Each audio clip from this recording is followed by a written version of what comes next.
আসসালামু আলাইকুম viewers, error সলিউশনে আপনাকে স্বাগতম।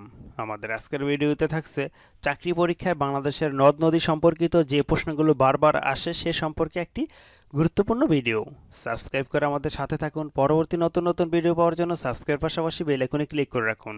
চলে যাচ্ছি মূল পর্বে। শাখা প্রশাখা সহ বাংলাদেশের নদ নদীর সংখ্যা কত? 800টি। এই উত্তরটি নেওয়া হয়েছে উইকিপিডিয়া থেকে। কিছু কিছু বইয়ে 230টি, কিছু কিছু বইয়ে 700টি দেওয়া রয়েছে, তবে উইকিপিডিয়াতে আপডেট তথ্য হিসেবে এই উত্তরটি গ্রহণ করা হয়েছে। তবে দুঃখের বিষয় হচ্ছে নদী গবেষণা ইনস্টিটিউট বা পানি উন্নয়ন বোর্ড কারো কাছে সঠিক তথ্যটি নেই। এটি আমাদের জন্য একটি দুঃখের বিষয় যে 2020 সালে আমরা জানতে পারছি না বাংলাদেশের নদ নদীর প্রকৃত সংখ্যা কত। বাংলাদেশে প্রবাহিত নদ নদীর দৈর্ঘ্য কত? 24,140 কিলোমিটার। বাংলাদেশে প্রবাহিত আন্তর্জাতিক নদীর সংখ্যা কত? 57টি। উৎস হিসেবে আন্তর্জাতিক নদীর কয়টি উৎস ভারতে? 54টি। এই ভিডিওর শেষ প্রান্তে নদী কাকে বলে, শাখা নদী কাকে বলে, উপনদী কাকে বলে বা নদ কাকে বলে এ সম্পর্কে কিছু আলোচনা করা হবে, সুতরাং সম্পূর্ণ ভিডিওটি দেখুন। উৎসস্থল হিসেবে আন্তর্জাতিক নদীর কয়টি উৎসস্থল মায়ানমারে? 3টি।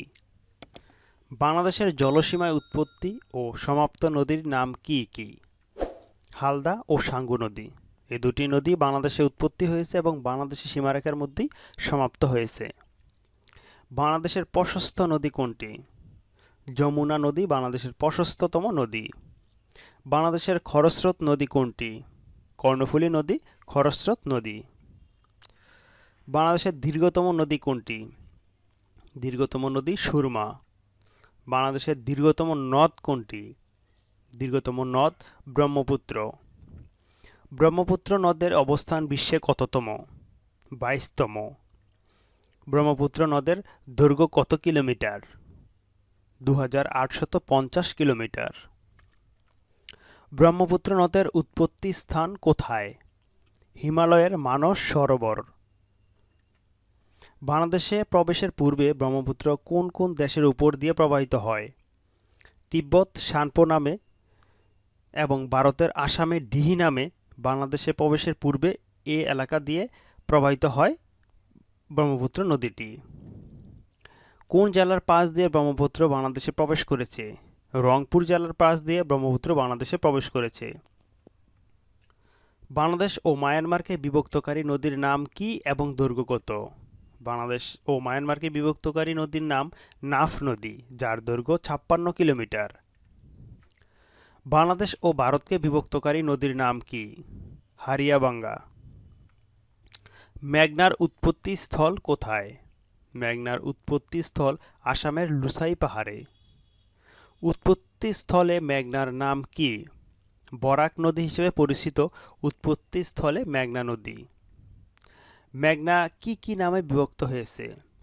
সুরমা ও কুশিয়ারা নামে মেঘনা বিভক্ত হয়েছে। সুরমা ও কুশিয়ারা পুনরায় মিলিত হয়ে কি নাম ধারণ করেছে? কালনী নাম ধারণ করেছে। কালনী কোথায় পুনরায় মেঘনার নাম ধারণ করেছে? ভৈরব বাজারের নিকটে। কর্ণফুলী নদী কোথা দিয়ে বাংলাদেশে প্রবেশ করেছে? পার্বত্য চট্টগ্রাম দিয়ে কর্ণফুলী নদী বাংলাদেশে প্রবেশ করেছে। কর্ণফুলী নদী কোথায় পতিত হয়েছে? বঙ্গোপসাগরে পতিত হয়েছে কর্ণফুলী নদী। বাংলাদেশের দীর্ঘতম নদী কোনটি? সুরমা নদী বাংলাদেশের দীর্ঘতম নদী, অমলসিদ থেকে কাকরিয়া পর্যন্ত। পদ্মা নদীর দৈর্ঘ্য কত? পদ্মা নদীর দৈর্ঘ্য 324 কিলোমিটার। কুশিয়ারা নদীর দৈর্ঘ্য কত? কুশিয়ারা নদীর দৈর্ঘ্য 110 কিলোমিটার। 1 কিউসেক বলতে কি বোঝায়? 1 কিউসেক বলতে প্রতি সেকেন্ডে 1 ঘনফুট পানির প্রবাহকে বোঝায়। ঢাকা শহরকে রক্ষার জন্য বুড়িগঙ্গা নদীর তীরে যে বাঁধ দেওয়া হয়েছে তার নাম কি? বাকল্যান্ড বাঁধ। 1864 সালে নির্মাণ করা হয় এই বাঁধটি। বাংলাদেশের কৃত্রিম হ্রদ কোনটি? বাংলাদেশের কৃত্রিম হ্রদ রাঙ্গামাটি জেলার কাপ্তাই হ্রদ। কাপ্তাই জলবিদ্যুৎ কেন্দ্র নির্মাণ করা হয় কবে? 1962 সালে নির্মাণ করা হয় কাপ্তাই জলবিদ্যুৎ কেন্দ্র। ব্রহ্মপুত্র নদের প্রধান শাখার নাম কি? যমুনা। পদ্মা নদী মেঘনার সাথে কোথায় মিলিত হয়েছে? চাঁদপুরে মিলিত হয়েছে। পদ্মা নদী কোন জেলার ভিতর দিয়ে বাংলাদেশে প্রবেশ করেছে? রাজশাহী জেলার ভিতর দিয়ে বাংলাদেশে প্রবেশ করেছে পদ্মা নদী। ভারত ফারাক্কা বাঁধ নির্মাণ করেছে কোন নদীর উপর? গঙ্গা নদীর উপর। কোন সালে ফারাক্কা ব্যারেজের নির্মাণ কাজ শেষ হয়? 1974 সালে ফারাক্কা ব্যারেজের নির্মাণ কাজ শেষ হয়। ফারাক্কা বাঁধের দৈর্ঘ্য কত? 7363 ফুট 6 ইঞ্চি ফারাক্কা বাঁধের দৈর্ঘ্য। কোন সাল থেকে ফারাক্কা বাঁধ চালু হয়? 1975 সাল থেকে ফারাক্কা বাঁধ চালু হয়। বাংলাদেশের নদী গবেষণা ইনস্টিটিউট কোথায় অবস্থিত? ফরিদপুর অবস্থিত। বাংলাদেশের প্রধান নদীবন্দর কোনটি? নারায়ণগঞ্জ। বাংলাদেশ থেকে ভারতে প্রবেশকারী নদী কয়টি? একটি, নাম কলিক নদী। বাংলাদেশের আন্তর্জাতিক নদী কয়টি? একটি, নাম পদ্মা। বাংলাদেশ ও ভারতের অভিন্ন নদী কয়টি? তিনটি। দক্ষিণ তালপট্টি দ্বীপ কোথায় অবস্থিত? দক্ষিণ তালপট্টি দ্বীপ হারিয়াবাঙ্গা নদীর মোহনায় অবস্থিত। পদ্মা নদী যমুনার সাথে কোথায় মিলিত হয়েছে?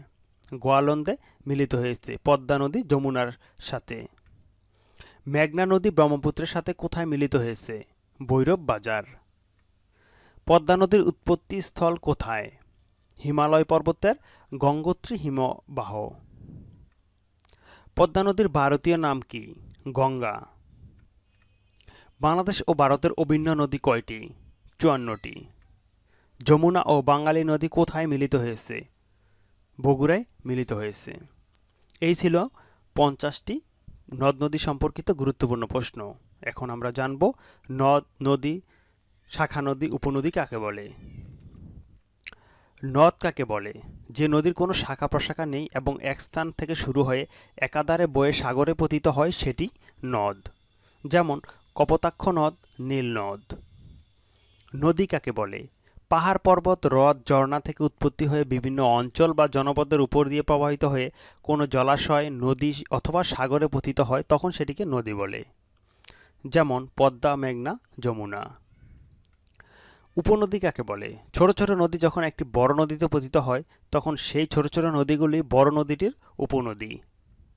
যেমন করতোয়া ও আত্রাই যমুনায় মিশেছে।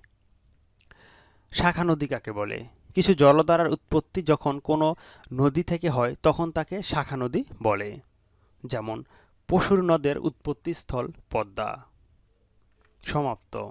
আজকের ভিডিওটি এখানেই আমরা শেষ করছি। যদি ভিডিওটি আপনাদের ভালো লাগে তাহলে অবশ্যই লাইক করবেন, পাশে থাকা বেল আইকন বাজিয়ে রাখবেন পরবর্তী ভিডিওর জন্য, আর অন্যকে দেখার সুবিধার্থে শেয়ার করবেন। আসসালামু আলাইকুম। যে যেখানেই থাকেন ভালো থাকেন, সুস্থ থাকেন। আল্লাহ হাফেজ।